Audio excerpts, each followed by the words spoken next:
تشریف لا رہے ہیں، وہ آج تشریف۔ چلیے حاضرین، اب نعتیہ سلسلے سے ہم نکلتے ہیں اور سرم خانہ تقریر و خطابت کی طرف پیش رفت کرتے ہیں۔ میں آپ کو بتلاتا چلوں کہ کسی رائٹر نے کیا ہی سچ لکھا ہے کہ بارش کو دھرتی سے اپنا وجود منوانے کے لیے اپنی پہلی بوند اور قطرے کو کھونا اور مٹانا پڑتا ہے، تب کہیں جا کر یہ دھرتی بارش کے وجود کو تسلیم کرتی ہے اور اس کے قطرات کو اکٹھا کرتی ہے۔ آج ہمارے زرعی فہرست میں ایک ایسے مقرر تشریف فرما ہیں کہ جنہوں نے فن خطابت کے میدان میں اپنی ذات کو کھپایا اور مٹایا ہے، تب کہیں جا کر ارباب علم و فن نے اس کے وجود کو تسلیم کیا ہے۔ جی ہاں، ہزاروں کے مجمع کو سنجیدگی بخشنے والا ادیب، ایوان باطل پر لرزہ طاری کرنے والا خطیب، فلک خطابت کا نیت دعویٰ میری مراد ہے حضرت مولانا محمد مہتاب صاحب دامت برکاتہم، محتمم مدرسہ مدینۃ العلوم جولی سے میں حضرت والا کا استقبال اس شعر سے کرتے ہوئے زحمت سخن دے رہا ہوں کہ بلاغت جھومتی ہے ان کے انداز تکلم پر، بلاغت جھومتی ہے ان کے انداز تکلم پر اور لب اعجاز پر ان کی فصاحت ناز کرتی ہے۔ آپ تشریف لائیں اور اپنے فصیح و بلیغ تقریر دل پذیر سے ہم سامعین کو محسوس فرما دیں۔ الحمدللہ رب العالمین والصلاة والسلام علی سید الانبیاء والمرسلین وعلی آلہ واہل بیتہ اجمعین، اما بعد۔ اعوذ باللہ من الشیطان الرجیم، بسم اللہ الرحمن الرحیم۔ والذین جاؤوا من بعدهم یقولون ربنا اغفر لنا ولإخواننا الذین سبقونا بالایمان ولا تجعل فی قلوبنا غلا للذین آمنوا ربنا انک رؤوف رحیم، صدق اللہ العظیم۔ وقال النبی صلی اللہ علیہ وسلم علیکم بسنتی وسنت الخلفاء الراشدین المہدیین، او کما قال علیہ الصلاة والتسلیم۔ مستند رستے وہی مانے گئے جن سے ہو کر تیرے دیوانے گئے، مستند رستے وہی مانے گئے جن سے ہو کر تیرے دیوانے گئے۔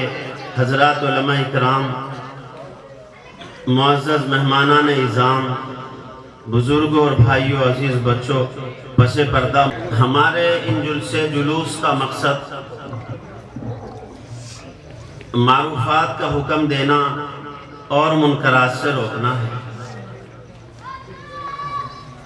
بڑے بڑے اکابر علماء ان جلسے جلوس میں تشریف لاتے رہے ہیں، ہم ان کا حق تو کیا ادا کر پائیں گے؟ ظاہر ہے جس حال میں بھی یہ علماء صلحاء بزرگوں کے ساتھ مجلس قائم ہو جائے اپنے آپ میں بڑی بات ہے۔ اللہ تبارک و تعالی نے قرآن کریم کے اندر ارشاد فرمایا اور ہمارے لیے اس کو میزان عدل بنایا۔ حضور پاک صلی اللہ علیہ وسلم نے جب مکہ المکرمہ میں آخری نبوت کا اعلان کیا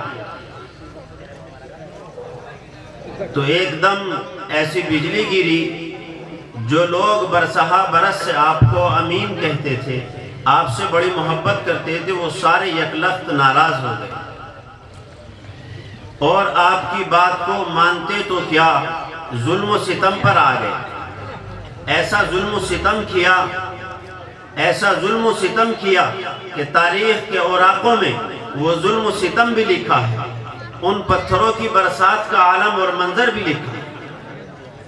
لیکن حضور اقدس صلی اللہ علیہ وسلم گھر گھر جاتے، لوگوں کو معروفات کی تعلیم دیتے، منکرات سے روکتے، اور جو لوگ حضور کو ستاتے اس وجہ سے ستاتے کہ اللہ کے رسول ان کو اندھیروں سے نکال کر روشنی کی طرف لا رہے تھے، ایسی روشنی کی طرف جو قیامت تک صرف اور صرف اجالا ہے، ابدی اندھیروں سے نکال کر ابدی روشنی کی طرف ان کو لایا جا رہا تھا، لیکن اس کو گوارا نہ کیا، ظلم و ستم پر آ گئے، اللہ کے رسول صلی اللہ علیہ وسلم پر اور آپ کے جانثاروں پر، ظلم کا دائرہ بڑھنے لگا، اتنا بڑھا کہ حضور علیہ السلام نے ایک وفد کو تنگ آ کر ملک حبشہ بھیجا۔ وہاں بھی لوگوں نے پیچھا نہیں چھوڑا، وہیں تک پہنچ گئے، لیکن اللہ نے وہاں ان کو پناہ دی اور ان کا مستقر بنایا، ان کو ٹھکانہ دیا۔ اسی کے ساتھ ساتھ مکہ میں اور افراد تیار ہوتے رہے، نبی کریم صلی اللہ علیہ وسلم دعا کرتے رہے۔ کچھ لوگ سوچتے ہیں کہ مدینہ ہجرت فرمائی اور مدینہ گویا پہلے سے مسلمانوں کی آبادی والا علاقہ ہوگا۔ کس انداز سے مدینہ المنورہ میں دین اسلام کا پرچم لہرایا نبی کریم صلی اللہ علیہ وسلم۔ کفار مکہ کے ایک میلہ ہوتا تھا، مقام عقبہ پر بڑے بڑے سورما اور پہلوان وہاں آتے تھے، اپنی قسمت آزمائی کرتے تھے۔ مدینے سے بھی کچھ وفد چل کر کے آئے، اللہ کے رسول صلی اللہ علیہ وسلم مکہ کی گلیوں سے نکلے، مقام عقاب تک پہنچے۔ وہاں پر 6 آدمیوں سے ملاقات ہوئی۔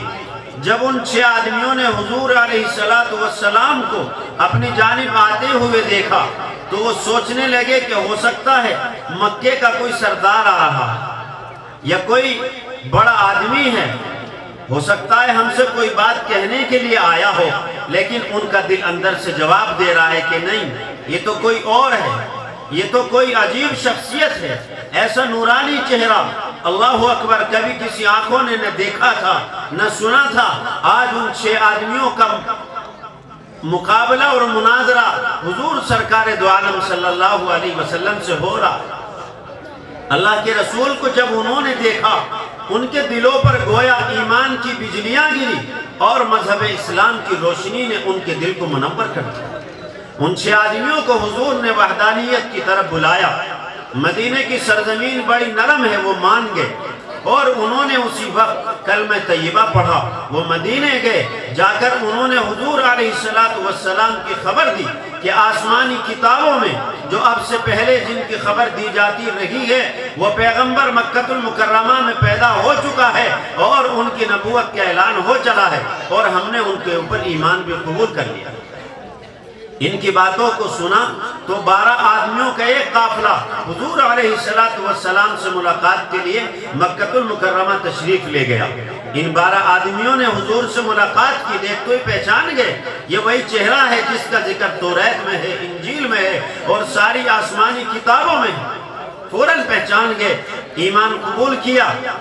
جب نبی علیہ السلام نے دیکھا کہ 6 وہ اور 12 یہ 18 ہو گئے تو مصعب بن عمیر کو ان کے ساتھ روانہ فرمایا کہ جاؤ، جا کر مدینہ المنورہ میں دین کا کام کرو، دعوت کا کام کرو، توحید کا اعلان کرو اور توحید کے ماں سوا کا انکار کرو اور لوگوں کو ایک رب کی طرف بلاؤ۔ یہ تمام کے تمام لوگ چلے گئے۔ ادھر مدینہ میں محنت ہو رہی ہے، ادھر مکہ المکرمہ میں ظلم بڑھ رہا ہے۔ سیدنا حضرت بلال رضی اللہ تعالیٰ عنہ کا نام تقریباً ہر مسلمان جانتا ہے، سارے مسلمان جانتے ہیں۔ جب یہ مکہ میں غلامانہ زندگی گزار رہے ہیں، ان کے مالک نے ان کو روزانہ ڈیوٹی دے رکھی ہے، تمہیں اناج پیسنا ہے، جو پیسنا ہے، چکی چلانی ہے۔ اسی درمیان حضور پاک صلی اللہ علیہ وسلم حضرت بلال کے پاس آئے، سلام دعا ہوئی، اس کے بعد پوچھا بلال کیا حال ہے؟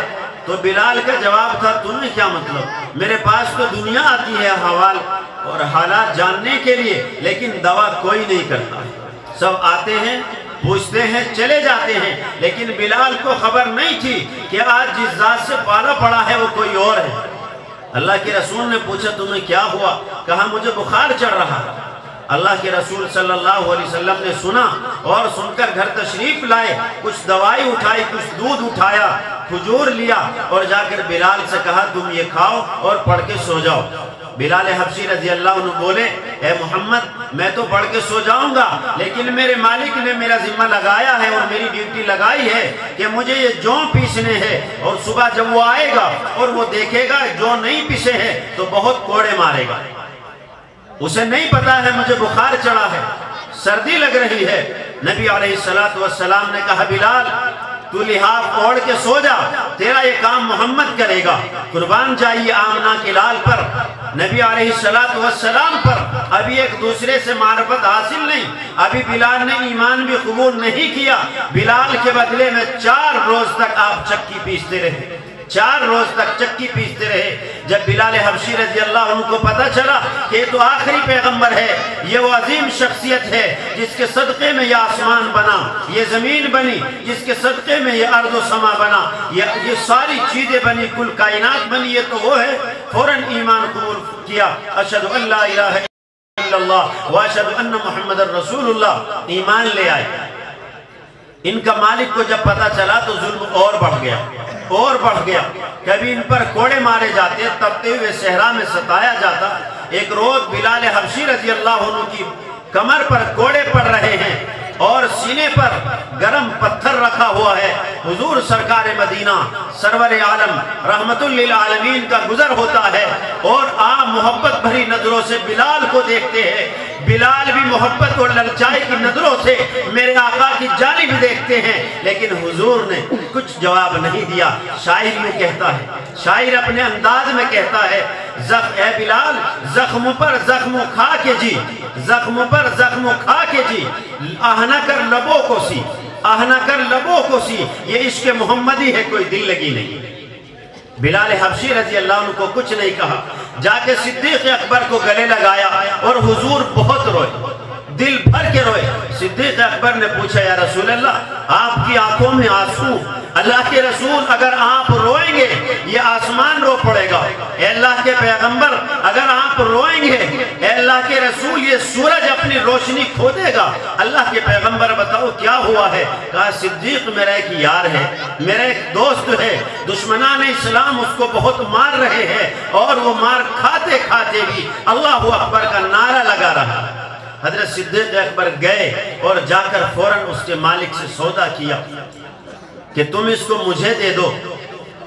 ان کے مالک نے کہا کہ تمہارے پاس میں بڑے خوبصورت 2 غلام ہیں، وہ تم ہمیں دے دو، اس کو لے جاؤ۔ سودا منظور ہو گیا۔ حضرت بلال حبشی رضی اللہ عنہ کا ہاتھ پکڑ کے حضرت صدیق اکبر حضور سرکار مدینہ صلی اللہ علیہ وسلم کی خدمت میں لے گئے کہ یا رسول اللہ آپ کا دیوانہ، آپ کا عاشق آپ کے سامنے حاضر ہے۔ اللہ کے رسول نے سینے سے لگایا، گلے سے لگایا، بڑی دعائیں دی اور اتنی محبت کرتے تھے حضور۔ حضرت بلال سے جب مکہ فتح ہوا تو خانہ کعبہ آج جس کے اوپر سے دنیا کا کوئی جہاز نہیں گزرتا ہے، پرندے بھی ڈرتے ہیں اس کے سامنے آنے سے، اس لیے کہ وہاں ڈائریکٹ اللہ کی تجلی پڑتی ہے۔ جب مکہ فتح ہوا حضور نے بلال کو بلایا کہ بلال یہ دنیا میں سب سے مقدس گھر ہے، بلال یہ سب سے مقدس گھر ہے، تو اس کی چھت پہ چڑھ کے اذان دے، اللہ اکبر اللہ اکبر۔ بلال حبشی رضی اللہ تعالیٰ عنہ نے اذان دی۔ آج بھی وہ اذان ہماری مسجدوں میں ہوتی ہے۔ ہم اہل سنت والجماعت علماء حق علماء دیوبند کے ماننے والے ہیں، انہی 17 کلمات کے ساتھ اسی اذان پر، اذان بلالی پر کھڑے ہوئے ہیں۔ جو دعوت کا کام، جو مشن جناب محمد الرسول اللہ سرکار دو عالم صلی اللہ علیہ وسلم نے صحابہ کو دیا اور ظلم و ستم کی چکیوں میں پیسے گئے، لیکن کلمہ طیبہ کی محنت کو نہیں چھوڑا۔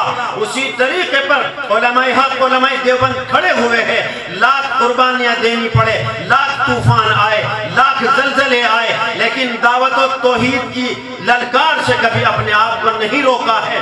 لاکھ باطل اپنے ایوانوں میں گرجیں اور علماء دیوبند کو جھجوڑیں، اس لیے کہ یہ ان کے اصلی اولاد ہیں، ان کے جانشین ہیں، ان کے وارث ہیں کہ جنہوں نے 18 سال تک روضہ رسول پر درس بخاری دیا اور نبی پاک صلی اللہ علیہ وسلم کے روضے پر الصلاۃ والسلام علیک یا رسول اللہ، الصلاۃ والسلام علیک یا حبیب اللہ کے نعرے لگائے۔ جو وہاں کے خادمین مجاوروں نے دیکھا کہ کوئی انڈیا کا اللہ کے رسول کا عاشق ہے، جب وہ آتا ہے تو منظر بدل جاتا ہے، جب وہ آتا ہے تو منظر بدل جاتا ہے۔ حضرت شیخ الاسلام مولانا حسین احمد مدنی جب وہاں پر درود و پاک کا نذرانہ پڑھتے ہیں اور سلام پیش کرتے ہیں تو تو اندر سے جواب آتا ہے وعلیکم السلام یا ولد ہندی، وعلیکم السلام یا ولد ہندی، اے ہندوستان کے بیٹے تجھ پر سلام ہو۔ آج بھارت کا مسلمان اسی امتحان سے گزر رہا ہے، اور علماء دیوبند، علماء حق، اہل سنت والجماعت کے جیالے اور ان کے سرخیل، ان کے سردار، ان کے سپہ سالار اسی دعوت کے مشن کو، اسی توحید کے مشن کو پوری دنیا کو سنا رہے ہیں، جو سیدنا حضرت آدم علیہ السلام سے شروع ہوئے، جس کو اللہ تبارک و تعالی ایمان کا، اعتقاد کا حصہ بیان کرتا ہے۔ سورہ بقرہ میں اللہ کہتا ہے وَالَّذِينَ يُؤْمِنُونَ بِمَا أُنزِلَ إِلَيْكَ وَمَا أُنزِلَ مِن قَبْلِكَ وَبِالْآخِرَةِ هُمْ يُوقِنُونَ، اور وہ لوگ جو ایمان لائے محمد پر، قرآن کریم پر، اور پہلے سارے پیغمبروں پر۔ نبی پاک صلی اللہ علیہ وسلم نے سارے پیغمبروں کی پیغمبریت کا، ساری نبوتوں کا اعلان فرمایا، جس پر آج بھی علماء حق، علماء دیوبند الحمدللہ میدان عمل میں ہے۔ اور کیوں نہ ہو، یہ سچے جو عاشق ہے، آپ حضرات نے قصے سنے ہوں گے قربانیوں کے۔ میں ایک چھوٹی سی مثال دیتا ہوں میرے ساتھیوں۔ ایک بار سعودیہ میں ایسی سرکار آ گئی جنہوں نے کہا کہ مزاروں کو توڑ دو، مزاروں کو بنانا شرعاً جائز نہیں۔ آج انہی کے پجاری چپے چپے پر میدان میں کھڑے ہیں اور علماء دیوبند کو للکار رہے ہیں، جس طرح ان کے بڑے اور ان کے بڑوں نے بین اعلام الاعلام بین ہندوستان علی دار السلام کے فتوے دیے، اور ہزاروں بگے جنگل کے لالچ میں انگریز کے تلوے چاٹے۔ آج ان کے وارث، ان کی اولادیں اسی نہج پر کھڑی ہے اور علماء دیوبند کے مشن کو آگے بڑھانے سے روکنا چاہتی ہے۔ لیکن یاد رکھو ساتھیو، یہ وہ مقدس جماعت ہے، یہ مقدس ہستیاں ہیں جنہوں نے نبی پاک صلی اللہ علیہ وسلم پر ایمان رکھا ہے، جن کا ایمان ختم نبوت پر ہے، جن کا ایمان عدل صحابہ پر ہے، جن کا مشن مشن صحابہ ہے، جن کا مشن صحابہ ہے، مشن امامت ہے، مشن خطابت ہے، یہ ان کے وارثین ہے۔ حضور سرکار دو عالم صلی اللہ علیہ وسلم کا روزہ ہے، وہاں کی سرکار نے کہا سارے مزارات کو گرا دو۔ آج تو لوگ مزاروں سے کمائی کر رہے ہیں، بڑا موٹا پیسہ کمایا جا رہا ہے، عقیدہ بھی خراب، ایمان بھی خراب، اور پیسہ کا پیسہ حاصل ہو رہا ہے۔ چپے چپے پر دکانیں کھلی ہیں۔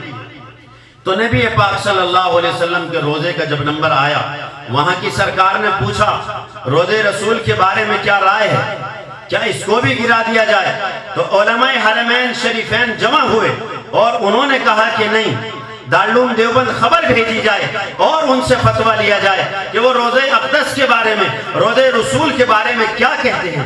اس لیے کہ روزے رسول پوری دنیا کے ایمان کا مسئلہ ہے، اس لیے کہ ہم علماء دیوبند اہل سنت والجماعت نبی پاک صلی اللہ علیہ وسلم سے ایسی محبت کرتے ہیں، اور تو اور جس جگہ میرے آقا آرام کر رہے ہیں اس جگہ سے بھی اتنی محبت کرتے ہیں، ہمارے عقیدے میں شامل، ہمارے ایمان میں شامل، کہ اس جگہ کا مقام بھی عرش آدم سے افضل ہے۔ کیوں؟ جو لوگ محبت کی دنیا کو جانتے ہیں، جنہوں نے محبت کے دروازے کو کھٹکھٹایا ہے، وہ جانتے ہیں کہ حبیب اور محبوب کا رشتہ کیا ہوتا ہے۔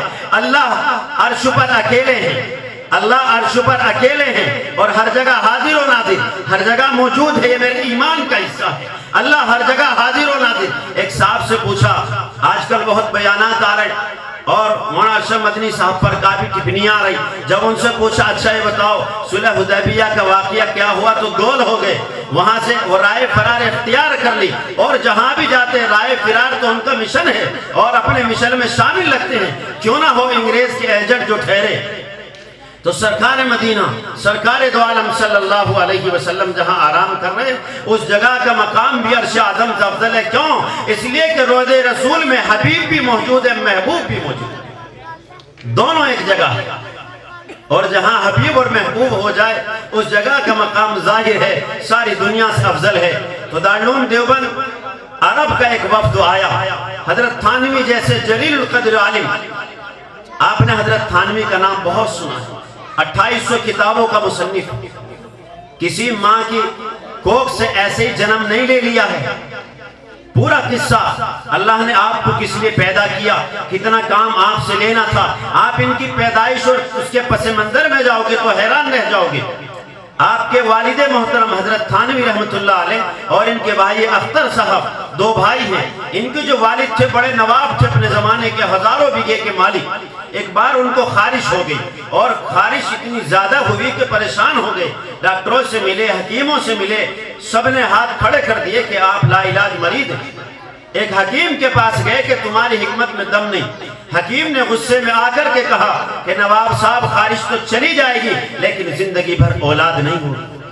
نواب صاحب نے کہا آپ کا کام دوا دینے کا ہے، یہ رب کا کام ہے، تم دوائی دو۔ نواب صاحب نے دوائی کھائی، کھاد چلی گئی، خارش ختم ہو گئی، لیکن جب جوانی ڈھلنے لگی تو اولاد کی یاد آئی۔ اللہ سے دعا کی، یا اللہ کوئی اولاد دے دے۔ رات دن دعائیں کی، قبول نہ ہوئی۔ ایک روز حضرت مولانا شمس الدین ترک پانی پتی سے ملاقات ہو گئی، فرمایا کہ حضرت دعا کر دو، حکیموں کا کہنا ہے میرے کوئی اولاد نہیں ہوگی۔ مولانا شمس الدین ترک پانی پتی نے کہا کہ نہیں، اولاد ہوگی، ایک نہیں دو ہوگی، دو بیٹے ہوں گے، ایک تیرا ہوگا ایک میرا ہوگا، اور نام بھی مرتب فرمائے کہ ایک کا نام اختر رکھ لینا، ایک اشرف رکھ لینا، اشرف ہمارا ہوگا، اختر تیرا۔ جب پہلا بیٹا پیدا ہوا تو نواب صاحب نے اس کا نام اختر رکھا، دوسرا بیٹا پیدا ہوا تو اس کا نام اشرف رکھا۔ حضرت مولانا شمس الدین ترک پانی پتی کے پاس پیغام بھیجوایا کہ حضرت آپ کا اشرف پیدا ہو گیا ہے، آ کر کے لے جائیں۔ حضرت تشریف لائے، گلے سے لگایا، دعائیں دی کہ نواب صاحب یہ بچہ میرا ہے، آپ اس کو دین پڑھائے، تم نے دے دیا، میں نے لے لیا۔ تاریخ گواہ ہے جب اللہ نے ان کے اوپر آسمانی علوم کے دروازے کھولے اور ان کی فہم و فراست کو کھولا تو اس اللہ کے نیک بندے نے، اس سہرائی درویش نے 2800 کتابوں کو قلم بند کیا، 2800 کتابوں کو لکھا۔ تو جب علماء حرم دارالعلوم دیوبند آئے، 3 دن جلسہ چلا، میٹنگیں چلی، مشورہ چلا کہ روضہ رسول کو توڑا جائے یا نہ توڑا جائے۔ حضرت تھانوی رحمت اللہ علیہ کی چیخیں نکل گئی۔ تیسرے دن کھڑے ہو گئے، کہا کہ بیٹھ جاؤ، 3 دن سے دیکھ رہا ہوں آپ کو سوالات ہو رہے، مجھے شرع صدر ہو گیا، آپ روضہ رسول کو ہاتھ نہیں لگا سکتے۔ کیوں؟ کیا مزار بنانے کی اجازت ہے؟ کیا بنا القبور جائز ہے علماء دیوبند کے یہاں؟ کیا حدیث کا انکار کرو گے؟ حضرت تھانوی رحمت اللہ علیہ نے 2 ٹوک کہا، حدیث پر ہمارا ایمان ہے، حدیث کا منکر کافر ہوگا، اور روضہ رسول کو آپ توڑ نہیں سکتے۔ علماء حرم پریشان کہ پھر ایسا کیا مسئلہ ہے، ہم توڑ نہیں سکتے؟ کہ سنو، حدیث شریف کے اندر آیا ہے قبر بنائی جائے، اس کے اوپر تعمیر کرنا، گنبد بنانا، یہ شرعاً حرام اور جائز نہیں، لیکن وہاں تو حجرہ عائشہ پہلے ہے اور روضہ رسول بعد میں بنا۔ حجرہ عائشہ پہلے ہے، روضہ رسول بعد میں بنا ہے، قبر بعد میں بنی ہے، حجرہ پہلے سے موجود ہے، اس لیے آپ اس کو ہاتھ نہیں لگا سکتے۔ آج حجاج اکرام عمرہ کرنے والے جب باب السلام پہ جاتے ہیں بڑے ہچکیاں بھر بھر کے روتے ہیں اور سلام پڑھنا شروع کر دیتے ہیں، الصلاۃ والسلام علیک یا رسول اللہ۔ یہ علماء دیوبند کی نشانی ہے، جن کو لوگ انگوٹھا دکھانے کا کام کر رہے ہیں، یہ علماء دیوبند کی نشانی ہے جو آج حرم لوگ جاتے ہیں، روضہ رسول کو جا کر کے دیکھتے ہیں اور جالیوں کو دیکھ دیکھ کے سلام پڑھتے ہیں، اور بڑے شان سے، بڑے انداز سے اور بڑے اپنی رفعت شان کے ساتھ وہاں سے گزر ہوتا ہے۔ دعا کرے اللہ ہم تمام حضرات کو مقام کی زیارت نصیب فرمائے، اللہ مدینہ کا آنا جانا نصیب فرمائے۔ میرے ساتھیوں، ایمان مسلم ہے سارے پیغمبروں پر، سارے ولیوں پر، سارے کتب ابدالوں پر، لیکن حدود شریعت کی روشنی میں، علماء دیوبند کی روشنی میں، اہل سنت والجماعت کی روشنی میں۔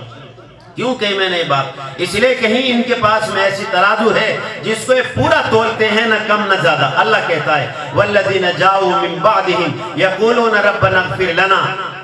اللہ فرما رہا ہے وہ لوگ جو صحابہ کے بعد میں آئیں گے وہ دعا کریں گے، ربنا اغفر لنا، اے اللہ ہماری مغفرت فرما، ولاخواننا الذین سبقونا، اے اللہ ہمارے ان بھائیوں کی بھی مغفرت فرما جو ہم سے پہلے ہیں، یعنی صحابہ اکرام کے بارے میں فرمایا ولا تجعل فی قلوبنا، اے اللہ صحابہ اکرام کے بارے میں ہمارے دلوں میں بغض، عداوت، کجی پیدا نہ فرما، اے اللہ معاف کرنے والے والے ہیں، اللہ آپ رحمان ہے، اللہ آپ رحیم ہے۔ تو میرے ساتھیوں، ان جلسے جلوس کا مقصد ہے صحابہ کے مشن کو آگے بڑھانا، اس لیے کہ صحابہ امت مسلمہ کے لیے، مذہب اسلام کے لیے ریڑھ کی ہڈی ہے، جو ہم سب کے لیے مشعل راہ ہے۔ ان کا ایک ایک قدم، ایک ایک راستہ، ایک ایک طریقہ، ایک ایک تمام وہ چیز جن کو صحابہ نے چنا ہے اور مانا ہے، وہ ہے، اس لیے کہ مظہر نبوت ہے۔ اگر کسی کو چلتی پھرتی نبوت دیکھنی ہو تو وہ صحابہ اکرام کے کردار کو دیکھے، صحابہ اکرام کی جماعت کو دیکھ لیں، نبوت کا مزاج اور مشن نبوت سمجھ میں آ جائے گا۔ مظہر نبوت ہے صحابہ اکرام، اور آپ علیہ السلام کے سچے ترجمان ہیں مذہب اسلام کے، اور نبی پاک صلی اللہ علیہ وسلم کے آخری نبوت کے اول مخاطب ہے صحابہ اکرام رضوان اللہ تعالی علیہم اجمعین۔ آخری نبوت کو جنہوں نے اپنی آنکھوں سے دیکھا ہے، اپنی آنکھوں سے اس منظر کو دیکھا ہے، جناب رسول اللہ صلی اللہ علیہ وسلم کے چہرے انور کو دیکھا ہے، کتنے خوش قسمت ہیں وہ لوگ، کتنے مبارک ہیں وہ لوگ کہ جنہوں نے، بس ایک قصہ سنا کر بات ختم کروں گا، اخلاق کے تعلق سے کیسا معیار تھا اور کیسا عدل تھا، کیسی محبت تھی، کیسا لگاؤ تھا۔ حضرت ابو دجانہ رضی اللہ تعالیٰ عنہ بڑے جلیل القدر صحابی ہیں، بہت بڑے صحابی ہیں، حضور کے پیچھے نماز پڑھتے، سلام پھیرتے، بغیر دعا مانگتے چلے جاتے۔ اللہ کے رسول نے پوچھا، ابو دجانہ کیا ہوا، تم اتنی جلدی چلے جاتے ہو؟ کہا یا رسول اللہ، میرے گھر میں چھوٹے چھوٹے بچے ہیں، اور میرے گھر کے برابر میں ایک یہودی کا مکان ہے، اس میں کھجور کا پیڑ کھڑا ہے اور اس پہ کھجور پک رہے ہیں۔ اللہ کے رسول، اس کی کھجوریں میرے گھر کے آنگن میں گرتی ہے، میرے گھر کی طرف گر جاتی ہے، مجھے ڈر لگتا ہے کہ میں نماز پڑھنے میں دیر لگاؤں اور میرے بچے اس یہودی کی کھجور کو اٹھا کر کھا لیں۔ اللہ کے رسول، اس وجہ جلدی چلا جاتا ہوں۔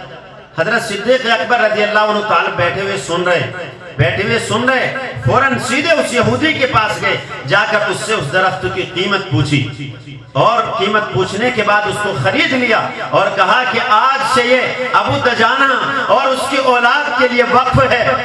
اے ابو دجانہ، آپ اللہ کے رسول کے پیچھے پوری نماز پڑھا کرو، دعا میں شریک رہا کرو، آج سے درخت تمہارے لیے وقف ہے۔ جب اس یہودی نے یہ دیکھا اور یہ قصہ سنا کہ ابو دجانہ رضی اللہ تعالیٰ عنہ نے ایک روز دیکھا ان کے بچے نے ایک کھجور کو اٹھایا، اپنے منہ میں ڈال لیا، ابو دجانہ رضی اللہ عنہ نے حلق میں ہاتھ ڈالا اور اس کھجور کو نکالا۔ وہ یہودی دیکھ رہا تھا کہ جس کے صحابہ کا منظر یہ ہے، ان کے پیغمبر کا عالم کیا ہوگا۔ اللہ کے رسول کی خدمت میں گیا اور جا کر ایمان قبول کر لیا۔